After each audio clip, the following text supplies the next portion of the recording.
प्यारे बच्चों, आपका दिन मंगलमय हो। अगर आप नए हैं तो इस चैनल को सब्सक्राइब कर लें। चैनल का नाम है BBC चैनल। आज हम करेंगे आत्म परिचय कविता का अगला काव्यांश। मैं निज उर के उद्गार लिए फिरता हूँ। निज माने होता है अपने, उर माने हृदय, उद्गार माने भाव या विचार। मैं निज उर के उपहार लिए फिरता हूँ। निज माने अपने, उर माने हृदय, उपहार माने होता है भेंट। उपहार माने होता है भेंट। है यह पूर्ण संसार ने मुझको बाता। अपूर्ण माने होता है अधूरा। संसार होता है दुनिया। मुझको माने मुझे, बाता माने अच्छा लगना।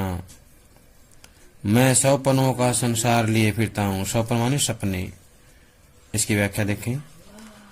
मैं निज उर के उद्गार लिए फिरता हूँ। कभी कहता है कि मैं अपने हृदय में जो नए नए भाव आते हैं उनको जो है उपहार, नए नए भावों को लिए घूमता रहता हूँ। कहने का आशय है कि मेरे हृदय में नए नए भाव आते रहते हैं और इन भावों को मैं जो है संसार को देता रहता हूँ। मैं निज उर के उपहार लिए फिरता हूँ। निज माने अपने। कभी कहता है कि मैं अपने हृदय के भेंटे या हृदय की जो उपहार हैं वो लिए घूमता रहता हूँ। कहने का आशय यह है कि मैं इस संसार को अपने हृदय के जो कोमल भाव रूपी जो उपहार हैं या भाव रूपी जो भेंटे हैं वो देता रहता हूँ। है यह पूर्ण संसार न मुझको भाता। ये संसार क्या है? अधूरा है, इसलिए मुझको अच्छा नहीं लगता है, क्योंकि इस संसार के अधूरेपन से मुझे जो है अत्यंत दुख होता है, अत्यधिक कष्ट होता है और ये मुझे बिल्कुल भी पसंद नहीं है। मैं सपनों का संसार लिए फिरता हूँ। कभी कहता है कि मैं अपने ही सपनों की दुनिया में रहता हूँ। सपन होता है सपने, और वो सपनों की दुनिया कौन सी है? प्रेम की दुनिया। मैं अपनी सपनों की प्रेममय दुनिया में रहता हूँ। मैं उसी सपने को साकार करने में लगा रहता हूँ, भटकता रहता हूँ। कहने का आशय है कि मैं संसार को एक प्रेममय संसार में बदलना चाहता हूँ और इसी सपने को पूरा करने में लगा रहता हूँ या जुटा रहता हूँ। अब देखें प्रश्न इसमें। इस काव्यांश से जुड़े हुए प्रश्न कौन कौन से हैं? पहला है, कवि के हृदय में किस प्रकार के उद्गार हैं? उद्गार वाला ही आएगा। कवि के हृदय में किस प्रकार के उद्गार हैं? तो बताना है। कवि के हृदय में प्रेम के उद्गार हैं, प्रेममय उद्गार हैं। वह अपने प्रिय को भरपूर प्रेम देना चाहता है और प्रेममय जीवन यापन करना चाहता है। एक बार फिर से सुने। कवि के हृदय में प्रेममय उद्गार हैं। वह अपने प्रिय को भरपूर प्रेम देना चाहता है और प्रेममय जीवन यापन करना चाहता है। अगला प्रश्न है, कवि संसार को अपूर्ण क्यों कहता है? अपूर्ण क्यों कहता है? तो इसका उत्तर आएगा, कवि के अनुसार प्रेम शून्य संसार अपूर्ण और अधूरा है। प्रेम शून्य यानी कि जिसमें प्रेम नहीं है, प्रेम शून्य संसार अपूर्ण और अधूरा है। परंतु यदि जीवन में प्रेम की प्राप्ति हो जाती है तो जीवन मधुर लगने लगता है। जीवन में प्रेम की प्राप्ति होती है तो क्या है? जीवन मधुर लगने लगता है। अगला प्रश्न है, सौपनों के संसार द्वारा कवि क्या कहना चाहता है? सौपनों का संसार जो है इसके द्वारा कवि क्या कहना चाहता है? सौपनों के संसार से कवि का तात्पर्य है प्रेममय जीवन। प्रेममय जीवन। जो लोग प्रेम की भावना से परिपूर्ण होकर जीते हैं वे ही जीवन का आनंद उठाना जानते हैं। जो लोग प्रेममय जीवन या प्रेम की भावना से परिपूर्ण होकर जीते हैं वे ही जीवन का आनंद उठाना जानते हैं। अगला प्रश्न है, कवि के मन की दशा कैसी है? इस पर ध्यान से बताना है। कवि के मन की दशा कैसी है? कवि अपने हृदयगत प्रेम को या हृदय में उत्पन्न प्रेम को अपने प्रिय के समक्ष प्रकट करना चाहता है। कवि जो है अपने हृदयगत प्रेम को अपने प्रिय के समक्ष प्रकट करना चाहता है। कवि को यह संसार प्रेम के बिना अपूर्ण लगता है, अधूरा लगता है। कवि को यह संसार जो है प्रेम के बिना अपूर्ण लगता है, इसलिए वह प्रेममय जीवन जीना चाहता है। इसलिए वह प्रेममय जीवन जीना चाहता है। इस पद्यांश का प्रमुख भाव क्या है या मुख्य भाव क्या है, तो बताना है। इस पद्यांश में कवि ने खुले शब्दों में अपने प्रेम को स्वीकार किया है और प्रेम को जीवन का आधार या मानव जीवन की मूल भावना माना है। प्रेम को मानव जीवन की मूल भावना माना है। इसके बाद अगला हम करेंगे काव्यांश। मैं जला हृदय में अग्नि दहा करता हूँ, सुख दुख दोनों में मगन रहा करता हूँ। जग भवसागर तरने को नाव बनाए, मैं भव मोजों पर मस्त बहा करता हूँ। भव मोजों पर मस्त बहा करता हूँ। मैं जला हृदय में, जला होता है प्रज्वलित करना, हृदय माने मन, अग्नि माने आग, दहा माने जलाकर। कवि कहता है कि मैं जो है अपने हृदय में, मैं खुद जो है स्वयं जो है अपने हृदय में अग्नि जलाकर, यानी कि प्रेम की अग्नि जला करके जो है उसमें जलता रहता हूँ। कहने का आशय ये है कि कवि को ये जो प्रेममय जीवन है सुखद लगता है, अच्छा लगता है। वह प्रेम की दीवानगी में मस्त होकर के जीवन के सुख दुख को निरंतर भोगता रहता है। जीवन में जो सुख आते हैं, दुख आते हैं, उनको जो है सहन करता रहता है, उनको जो है स्वीकार करते हुए चलता है। सुख दुख दोनों में मगन रहा करता हूँ। कवि कहता है कि मेरे जीवन में चाहे सुख आए दुख आए, कोई भी अवस्था हो, हर अवस्था में मैं जो है मगन रहता हूँ, मस्त रहता हूँ। ना तो मैं दुख में ज्यादा दुखी होता हूँ, ना ही सुख में ज्यादा सुखी होता हूँ। हर अवस्था में अपने आप को एक जैसा बनाए रखता हूँ। जग भवसागर तरने को नाव बनाए, और जग माने संसार, भवसागर माने संसार रूपी सागर। यहाँ पे जो है रूपक अलंकार है, संसार रूपी सागर। मोजे होता है किनारा, मैं भव मोजों पर मस्त बहा करता हूँ। नाव होता है नौका, नाव होता है नौका। कवि कहता है कि मैं जो है इस संसार रूपी सागर को पार करने के लिए, संसार रूपी सागर को पार करने के लिए जो मुसीबतों से भरा हुआ है, बाधाओं से भरा हुआ है, उस सागर को पार करने के लिए जो है मैं नौका बना करके, प्रेम की जो नौका है, प्रेम रूपी जो नौका है बना करके उस पर सवार होकर के संसार रूपी सागर की लहरों पर मस्त बहता रहता हूँ। यानी कि अपनी मस्ती में मस्त होकर के बहता रहता हूँ, उन लहरों पर जो है तैरता रहता हूँ। कहने का आशय ये है कि मैं जो है कभी भी सांसारिक बाधाओं से नहीं डरता हूँ, और मैं जो है अपनी प्रेम रूपी नाव के द्वारा, प्रेम रूपी नाव के ऊपर सवार होकर के इस संसार की सारी बाधाओं को पार कर लेता हूँ। इन सारी बाधाओं से पार उतर जाता हूँ।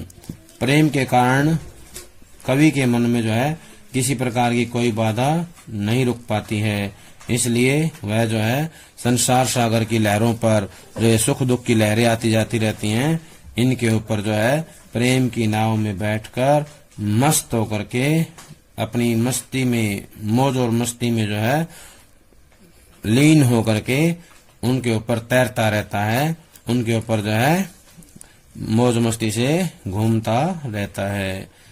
अब जो ये हमारा पहरा है, इसके अंदर जो है अग्नि, नाव, ये जो शब्द आए हैं, इनमें रूप का अतिशयोक्ति अलंकार का प्रयोग भी किया गया है। जो ये अग्नि है, दहा, अग्नि दहा करता हूँ, जला हृदय में अग्नि दहा करता हूँ, और ये नाव बनाए, भवसागर तरने को नाव बनाए, रूप का अतिशयोक्ति अलंकार का प्रयोग इसमें किया गया है। आगे देखें प्रश्न जो हैं कौन कौन से बनते हैं। कवि अपने हृदय में अग्नि जलाकर उसमें क्यों जला करता है? पहला ही प्रश्न है। कवि जो है अपने हृदय में अग्नि जो है जलाकर उसमें क्यों जला करता है, तो बताना है। कवि अपने प्रिय से अत्यधिक प्रेम करता है। कवि अपने प्रिय से अत्यधिक प्रेम करता है। प्रिय की यादें कवि को आनंद प्रदान करती हैं। प्रिय की यादें कवि को आनंद प्रदान करती हैं, इसलिए वियोगावस्था में, विरहावस्था में भी कवि अपने प्रिय की विरहाग्नि में जलकर आनंद प्राप्त करता है। कवि जो है अपने प्रिय की विरहाग्नि में जल करके आनंद प्रदान करता है या प्राप्त करता है, आनंद प्राप्त करता है। कवि सुख दुख में कैसे मगन रहा करता है, सुख दुख में कैसे मगन रहता है बताना है। अपने प्रिय की मधुर यादों में लीन रहने के कारण, अपने प्रिय की मधुर यादों में लीन रहने के कारण कवि सुख दुख में मस्त रहता है या मगन रहता है। उसे सांसारिक चिंताएं जो है सताती नहीं हैं, उसे सांसारिक चिंताएं नहीं सताती हैं। अगला प्रश्न है, भवसागर से पार उतरने के लिए नाव बनाने का क्या अर्थ है, तो बताना है। इस संसार को जो है भवसागर कहा गया है, इस संसार को भवसागर कहा गया है। इसे पार करने के लिए कोई न कोई नौका अवश्य चाहिए, तो कवि अपने प्रिय के प्रेम को नौका बना करके इस भवसागर को पार करना चाहता है। इस भवसागर को कैसे पार करेगा, अपने प्रिय के प्रेम को नौका बनाकर, अपने प्रिय के प्रेम को नौका बना करके जो है पार करना चाहता है। अगला प्रश्न है, भव मौजों से कवि का क्या अभिप्राय है, भव मौजों से कवि का क्या अभिप्राय है। भव मौजों से कवि का अभिप्राय है संसार रूपी सागर के अंदर उठने वाली लहरें जो किनारे तक पहुंचाती हैं, संसार रूपी सागर में उठने वाली लहरें। दूसरा इसका अर्थ होता है किनारा भी। मौजें वैसे लहरें होती हैं, लेकिन यहाँ कवि इसका एक अर्थ जो है किनारा भी लेता है। कवि कहता है कि भव मौजों का मतलब होता है संसार रूपी सागर का किनारा। कवि का आशय यह है कि संसार के आकर्षणों में उसकी कोई रुचि नहीं है, सांसारिक जो आकर्षण है उनमें कोई रुचि नहीं है, वह संसार में प्रवेश ही नहीं करना चाहता। सांसारिक विषय वासनाओं को त्याग कर ही वह प्रेम का सच्चा आनंद प्राप्त करना चाहता है। सांसारिक जो विषय वासनाएं हैं या जो सांसारिक आकर्षण है उनको त्याग करके सच्चा आनंद प्राप्त करना चाहता है, प्रेम का सच्चा आनंद। इस पद्यांश का मुख्य भाव क्या है, ये जो पद्यांश इसका मुख्य भाव क्या है तो बताना है। इस पद्यांश में कवि ने स्पष्ट किया है कि वह प्रेम की उन्मत्तता में मस्त होकर जीवन के सुख दुख को भोगना चाहता है। प्रेम की उन्मत्तता में मस्त होकर जीवन के सुख दुख को भोगना चाहता है। वह अपनी प्रेम रूपी नौका द्वारा ही संसार रूपी सागर को पार करना चाहता है। प्रेम रूपी नौका द्वारा संसार रूपी सागर को पार करना चाहता है। अगला है, मैं यौवन का उन्माद लिए फिरता हूँ, उन्मादों में अवसाद लिए फिरता हूँ, जो मुझको बाहर हंसा रुलाती भीतर, मैं हाय किसी की याद लिए फिरता हूँ। यौवन होता है जवानी या युवावस्था, उन्माद होता है मस्ती, लिए फिरता हूँ माने लेकर घूमता हूँ। उन्माद होता है मस्ती या पागलपन, अवसाद होता है दुख, दुख। बाहर हंसा रुलाती भीतर, मुझे बाहर से तो हंसाती रहती है, अंदर से रुलाती रहती है। याद माने खट्टी मीठी यादें। कवि कहता है कि मैं यौवन का उन्माद लिए फिरता हूँ। कवि कहने का आशय है कि कवि जो है कहते हैं मेरे जीवन में जो है मैं अपने साथ जवानी की जो मस्ती है वो लेकर के घूमता रहता हूँ। यानी कि मेरे जीवन में क्या है, यौवन की एक मस्ती है, जवानी की मस्ती है। मैं अपनी प्रिया को मिलने के लिए हमेशा व्याकुल रहता हूँ और मैं प्रिया के प्रेम का दीवाना हूँ। यद्यपि वियोगावस्था के कारण जो है मेरे अंदर निराशा आ गई है, दुख आ गया, साथ में दुख, निराशा आ गई है, दुख आ गया है। उस दुख के भाव से जो है मैं थोड़ा निराश हो जाता हूँ, हताश हो जाता हूँ, लेकिन फिर भी जो है मैं लोगों के सामने हमेशा हंसता रहता हूँ। मेरे जीवन में जो है क्या आ गया है, वियोगावस्था के कारण जो है मेरे अंदर निराशा आ गई है, दुख आ गए हैं, कष्ट आ गया है, लेकिन फिर भी क्या है मैं लोगों के सामने हंसता रहता हूँ। वियोग की पीड़ा से मेरे हृदय में परेशानी तो होती है, वियोग की पीड़ा मुझे परेशान तो कर देती है, मेरे हृदय को परेशान तो कर देती है। मेरे मन में प्रिया की याद ऐसे समा चुकी है, ऐसे जो है मेरे अंदर समा गई है कि मैं उसे याद करके मन ही मन रोता रहता हूँ, परंतु लोगों के सामने हंसने का अभिनय करता हूँ। लोगों के सामने हंसने का अभिनय करता हूँ। कहने का आशय है कि मेरे मन में प्रिय की ऐसी यादें हैं जो मेरे को रुलाती रहती हैं, लेकिन बाहर से मुझे जो है हंसता हुआ दिखाने का प्रयत्न करती हैं, यानी हंसता हुआ दिखाती हैं। कहने का भाव ये है कि प्रिया का वियोग हमेशा मुझे अंदर ही अंदर कचोटता रहता है, दुख पहुंचाता रहता है, लेकिन बाहर से जो है मैं हंसने का प्रयास करता हूँ। इस काव्यांश से जुड़े हुए प्रश्न जो है करेंगे। यौवन के उन्माद द्वारा कवि क्या कहना चाहता है? यौवन के उन्माद द्वारा कवि क्या कहना चाहता है, बताना है। यौवन के उन्माद से कवि का अभिप्राय है यौवनकालीन अलहड़ जवानी में मन में प्रेम का जोश लगता है कि कवि नए नए प्रेम के कारण अत्यधिक व्याकुल है। प्रिया का वियोग उसे व्यथित कर देता है। ऐसे लगता है कि कवि नए नए प्रेम के कारण क्या है, अत्यधिक व्याकुल है। प्रिया का वियोग उसे व्यथित कर देता है, दुखी कर देता है। कवि अवसाद से ग्रस्त क्यों है? अवसाद का दुख से ग्रस्त क्यों है, जब बताना है। कवि की प्रिया उसे छोड़कर चली गई है, अतः कवि प्रेमजन्य निराशा के कारण अत्यधिक व्यथित है, इसलिए वह अवसाद से ग्रस्त है। कवि की प्रिया जो उसे छोड़कर चली गई है, अतः कवि प्रेमजन्य निराशा के कारण अत्यधिक व्यथित है, इसलिए वह अवसाद से दुखी है, अवसाद से ग्रस्त है। अगला प्रश्न है, कवि के भीतर तथा बाहर कैसी असंगति है? असंगति माने होता है असमानता। कवि के भीतर और बाहर कैसी असंगति है, तो बताना है। भले ही कवि विरह व्यथा के कारण अंदर ही अंदर कसमसाता रहता हो, परंतु वह संसार के सामने हमेशा हंसता और मुस्कुराता रहता है। संसार के सामने हंसता और मुस्कुराता रहता है। वह नहीं चाहता कि लोग उसकी विरह व्यथा का मजाक बनाएं, इसलिए कवि का मन अंदर से सुंदर और बाहर से असंगत दिखाई देता है, यानी कि असमान दिखाई देता है।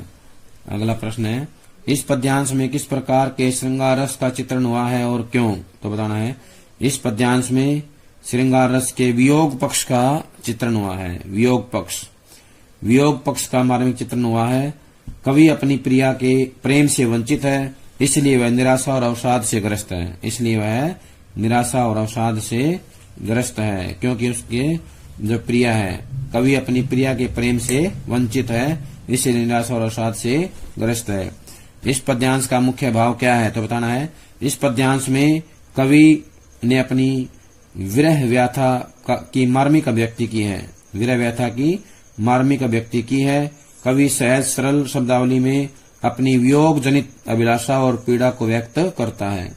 इस पद्यांश में कवि ने अपनी विरह की मार्मिक व्यथा अभिव्यक्त की है। विरह व्यथा की मार्मिक अभिव्यक्ति की है। कवि सहज सरल शब्दावली में अपनी वियोग जनित अभिलाषा और पीड़ा को व्यक्त करता है। कौन सी है? वियोग जनित, अपनी वियोग जनित अभिलाषा और पीड़ा को व्यक्त करता है। कर यतन मिटे सब सत्य किसी ने जाना, नादान वही है हाय जहां पर दाना। फिर मूड ने क्या जग जो इस पर भी सीखे, मैं सीख रहा हूँ सीखा ज्ञान बुलाना। कर यतन, यतन होता है प्रयत्न। क्या होता है यतन? प्रयत्न, कोशिश। मिटे माने मिट जाए, समाप्त हो जाए। सब माने सब कुछ। सत्य किसी ने जाना, सत्य होता है सच्चाई। नादान वही है जहां पर दाना। नादान होता है ना समझ। क्या होता है नादान? ना समझ, भोला भाला। दाना होता है बुद्धिमान। क्या होता है? बुद्धिमान। फिर मूड ने क्या जग जो इस पर भी सीखे। मूड होता है मूर्ख। जग माने संसार, सीखे माने सीखना। मैं सीख रहा हूँ सीखा ज्ञान बुलाना। तो इसकी व्याख्या देखें। कवि कहता है कि संसार के सभी लोगों को अनेक प्रयास करने की सलाह देता है कवि। क्या कहता है कवि? प्रयास करने की सलाह देता है और कहता है कि हमें प्रयास करना चाहिए कि सब कुछ मिट जाए। कवि कहता है कि हमें प्रयास करना चाहिए, कोशिश करनी चाहिए कि सब कुछ समाप्त हो जाए और हम सत्य को जान पाएं। सत्य को जानने के लिए पहले भी लोगों ने बहुत कोशिश की थी, प्रयास किया था और लोग जो है थक हार गए थे, लेकिन सत्य को कोई नहीं जान पाया था। संसार के सभी लोग जो है अनेक प्रयास करके, अनेक बार जो है प्रयत्न करके जो है थक गए थे, लेकिन सत्य को कोई नहीं जान पाया था। सभी ने सत्य को जानने के लिए बड़ी कोशिश की, प्रयत्न किया, लेकिन सफल कोई भी नहीं हो पाया। इसका कारण ये था कि लोग संसार के धन, वैभव और भोग विलास में जो है व्यस्त हो गए थे। कहाँ हो गए थे? भोग विलास और धन वैभव के एकत्र करने में जो है लग गए थे, या एकत्र करने में व्यस्त हो गए थे। और कवि ऐसे लोगों को क्या है? मूर्ख बताता है। ऐसे लोग क्या हैं? मूर्ख हैं, जो केवल इस संसार में धन वैभव इकट्ठा करने में लगे रहते हैं। वे इस सच्चाई को भूल जाते हैं, भूल गए हैं कि संसार के जाल में उलझकर कोई सच्चा सुख प्राप्त नहीं कर सकता, वास्तविक सच्चाई को हासिल नहीं कर सकता। कवि सोचता है कि इस संसार के लोग कैसे मूर्ख हैं, जो सांसारिक लोभ अथवा लोभ में उलझे हुए हैं। मैं तो मूर्खता को समझ चुका हूं, यानी कि मैं सीख रहा हूं सीखा ज्ञान बुलाना, यानी कि संसार से जो बातें मैंने सीखी हैं, जो मूर्खतापूर्ण कार्य किए हैं, मैं उनको अब धीरे धीरे बुलाने का प्रयास कर रहा हूं। इसलिए मैं संसारिक ज्ञान को बुलाकर प्रेम की मस्ती में जीना चाहता हूं। सीखा ज्ञान बुलाना, जो मैंने संसार से जो मूर्खतापूर्ण कार्य सीखा है, मूर्खतापूर्ण जो ज्ञान सीखा है, इसको मैं धीरे धीरे बुलाने का प्रयास कर रहा हूं और प्रेम और मस्ती का जीवन जीने में लगा हुआ हूं, या जीने में लीन हूं। इससे जुड़े हुए प्रश्न देखें। कवि किसे नादान कहता है और क्यों? तो बताना है। कवि ने उन लोगों को नादान कहा है जो सांसारिक धन वैभव को इकट्ठा करने में लगे रहते हैं, एकत्र करने में लगे रहते हैं, प्रतिदिन भाग दौड़ करते रहते हैं। कवि का विचार है कि अज्ञानता के कारण लोग प्रेम मार्ग को त्याग कर धन वैभव और भोग विलास में अपना जीवन नष्ट कर रहे हैं। भोग विलास में अपना जीवन नष्ट कर रहे हैं। कहने का आशय है कि ऐसे लोग जो केवल सांसारिक धन वैभव को प्राप्त करने के लिए हर पल या प्रतिदिन भागदौड़ करते रहते हैं, वो जो जीवन है उन लोगों का वो क्या है? मूर्खतापूर्ण कार्य है, अज्ञानतापूर्ण कार्य है। ऐसे लोगों को कवि ने नादान कहा है। ऐसे लोग क्या है? नादान होते हैं। दाना से कवि का क्या अभिप्राय है? दाना से कवि का अभिप्राय है सांसारिक धन वैभव और भोग विलास जो मनुष्य को सच्चा सुख नहीं प्रदान करते। कहने का आशय है कि दाना का मतलब है सांसारिक वैभव और भोग विलास। सांसारिक वैभव और भोग विलास जो मनुष्य को सच्चा सुख प्रदान। कवि जग को मूढ़ क्यों कहता है? मूढ़ का मतलब मूर्ख। तो बताना है, जो लोग सांसारिक सुख भोगों या सुख भोग की संपत्ति का संग्रह करने में लगे हुए हैं, सांसारिक सुख सुविधाओं का, सुख संपत्ति का जो है संग्रह करने में लगे हुए हैं, कवि उन्हें मूढ़ कहता है, क्योंकि ऐसे लोग ही अज्ञान के कारण प्रेम को प्राप्त नहीं कर पाते। अज्ञान के कारण प्रेम को प्राप्त नहीं कर पाते। कवि किस प्रकार के ज्ञान को बुलाना चाहता है? तो कवि कहता है कि सांसारिक विषय वासनाओं के ज्ञान को बुलाना चाहता है। कवि कहता है कि वह सांसारिक विषय वासनाओं के ज्ञान को बुलाना चाहता है, क्योंकि यह ज्ञान कवि को सच्चा सुख प्रदान नहीं करता। ये जो ज्ञान है कवि को सच्चा सुख प्रदान नहीं करता है।